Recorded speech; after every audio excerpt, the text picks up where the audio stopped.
Anne of Avonlea by Lucy Maud Montgomery. Chapter 2. Selling in Haste and Repenting at Leisure. Anne drove over to Carmody on a shopping expedition the next afternoon, and took Diana Barry with her. Diana was, of course, a pledged member of the Improvement Society, and the two girls talked about little else all the way to Carmody and back. "The very first thing we ought to do when we get started is to have that hall painted," said Diana, as they drove past the Avonlea Hall, a rather shabby building set down in a wooded hollow, with spruce trees hooding it about on all sides. "It's a disgraceful-looking place, and we must attend to it even before we try to get Mr. Levi Bolter to pull his house down. Father says we'll never succeed in doing that. Levi Bolter is too mean to spend the time it would take." "Perhaps he'll let the boys take it down, if they promise to haul the boards and split them up for him for kindling wood," said Anne hopefully. "We must do our best and be content to go slowly at first. We can't expect to improve everything all at once. We'll have to educate public sentiment first, of course." Diana wasn't exactly sure what educating public sentiment meant, but it sounded fine, and she felt rather proud that she was going to belong to a society with such an aim in view. "I thought of something last night that we could do, Anne. You know that three-cornered piece of ground where the roads from Carmody and Newbridge and White Sands meet? It's all grown over with young spruce, but wouldn't it be nice to have them all cleared out, and just leave the 2 or 3 birch trees that are on it?" "Splendid," agreed Anne gaily, "and have a rustic seat put under the birches. And when spring comes, we'll have a flower-bed made in the middle of it and plant geraniums." "Yes, only we'll have to devise some way of getting old Mrs. Hiram Sloane to keep her cow off the road, or she'll eat our geraniums up," laughed Diana. "I begin to see what you mean by educating public sentiment, Anne. There's the old Bolter house now. Did you ever see such a rookery? And perched right close to the road, too. An old house with its windows gone always makes me think of something dead with its eyes picked out."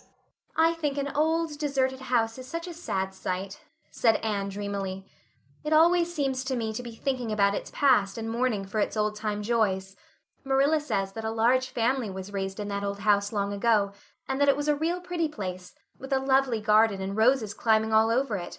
It was full of little children and laughter and songs, and now it is empty, and nothing ever wanders through it but the wind.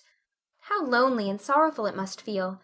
Perhaps they all come back on moonlit nights, the ghosts of the little children of long ago, and the roses and the songs, and for a little while the old house can dream it is young and joyous again." Diana shook her head. "I never imagine things like that about places now, Anne. Don't you remember how cross Mother and Marilla were when we imagined ghosts into the haunted wood? To this day I can't go through that bush comfortably after dark, and if I begin imagining such things about the old Bolter house, I'd be frightened to pass it too. Besides, those children aren't dead. They're all grown up and doing well, and one of them is a butcher. And flowers and songs couldn't have ghosts anyhow." Anne smothered a little sigh. She loved Diana dearly, and they had always been good comrades, but she had long ago learned that when she wandered into the realm of fancy she must go alone. The way to it was by an enchanted path where not even her dearest might follow her. A thunder-shower came up while the girls were at Carmody.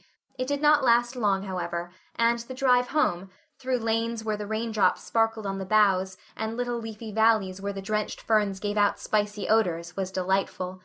But just as they turned into the Cuthbert Lane, Anne saw something that spoiled the beauty of the landscape for her. Before them on the right extended Mr. Harrison's broad, gray-green field of late oats, wet and luxuriant. And there, standing squarely in the middle of it, up to her sleek sides in the lush growth, and blinking at them calmly over the intervening tassels, was a Jersey cow.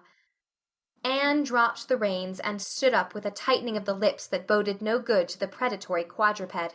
Not a word said she, but she climbed nimbly down over the wheels and whisked across the fence before Diana understood what had happened. "Anne, come back!" shrieked the latter as soon as she found her voice. "You'll ruin your dress in that wet grain. ruin it. She doesn't hear me. Well, she'll never get that cow out by herself. I must go and help her, of course." Anne was charging through the grain like a mad thing. Diana hopped briskly down, tied the horse securely to a post, turned the skirt of her pretty gingham dress over her shoulders, mounted the fence, and started in pursuit of her frantic friend. She could run faster than Anne, who was hampered by her clinging and drenched skirt, and soon overtook her. Behind them they left a trail that would break Mr. Harrison's heart when he should see it. "Anne, for mercy's sake, stop!" panted poor Diana. "I'm right out of breath, and you are wet to the skin." "I must get that cow out before Mr. Harrison sees her," gasped Anne. "I don't care if I'm drowned, if we can only do that." But the Jersey cow appeared to see no good reason for being hustled out of her luscious browsing ground. No sooner had the two breathless girls got near her than she turned and bolted squarely for the opposite corner of the field. "Head her off!" screamed Anne. "Run, Diana, run!" Diana did run. Anne tried to, and the wicked Jersey went around the field as if she were possessed. Privately, Diana thought she was. It was fully 10 minutes before they headed her off and drove her through the corner gap into the Cuthbert Lane. There is no denying that Anne was in anything but an angelic temper at that present moment, nor did it soothe her in the least to behold a buggy halted just outside the lane, wherein sat Mr. Shearer of Carmody and his son, both of whom wore a broad smile.